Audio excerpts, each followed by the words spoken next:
8 mois après El Salvador, un autre pays accepte, Valentin, le Bitcoin comme monnaie légale. Ce pays, c'est la Centrafrique. Exactement, la République Centrafrique qui a officialisé hier. On a eu un peu de doute pendant toute une période et ces doutes se sont dissipés et ça a été confirmé aujourd'hui, effectivement. Ce deuxième pays, 8 mois après El Salvador, qui autorise et accepte Bitcoin comme monnaie légale, aux côtés du franc CFA, du coup. Alors, c'est globalement la même chose qu'avec le Salvador. On a bien compris l'utilité de ça, le signal aussi, même si c'est vrai qu'on a l'impression que le signal est peut-être un peu moins fort. Un peu comme à l'époque où Tesla avait accepté Bitcoin sur son site et maintenant les autres entreprises qui le font sont peut-être effacées. On est peut-être un peu habitué, mais les signaux sont forts.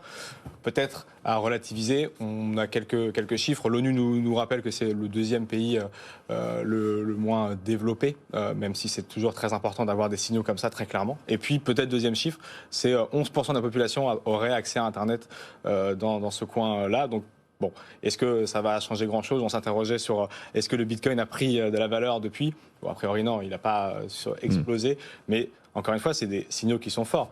Monnaie légale dans un pays, le deuxième pays au monde, on sait qu'il y en a d'autres qui commencent à vouloir le faire. Donc c'est toujours des signaux très très intéressants et c'est donc désormais le cas depuis hier. Oui. Monnaie légale. Ça apporte quoi à un profil de pays comme la République centrafricaine ou le Salvador? Ce sont deux pays très différents, mais on est quand même dans le monde à peine émergent. Voilà.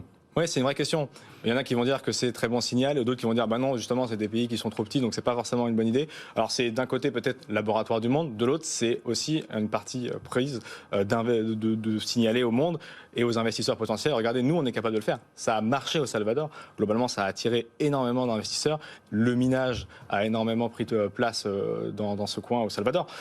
Donc il y a effectivement une volonté aussi d'inverser peut-être le cours de ce monde-là et d'inverser la vapeur et de donner toujours de plus en plus de place. Et ça s'oppose totalement aussi au CBDC. C'était la question qu'on avait il y a quelques semaines. La différence, le CBDC, la du monde entre les monnaies numériques de banque centrale, ceux qui vont prendre leur euro numérique et faire la même chose, le dollar numérique, et puis ceux qui vont prendre Bitcoin comme monnaie légale. Ça va scinder ce monde en deux parties et on commence à en voir les contours aujourd'hui très clairement. Et donc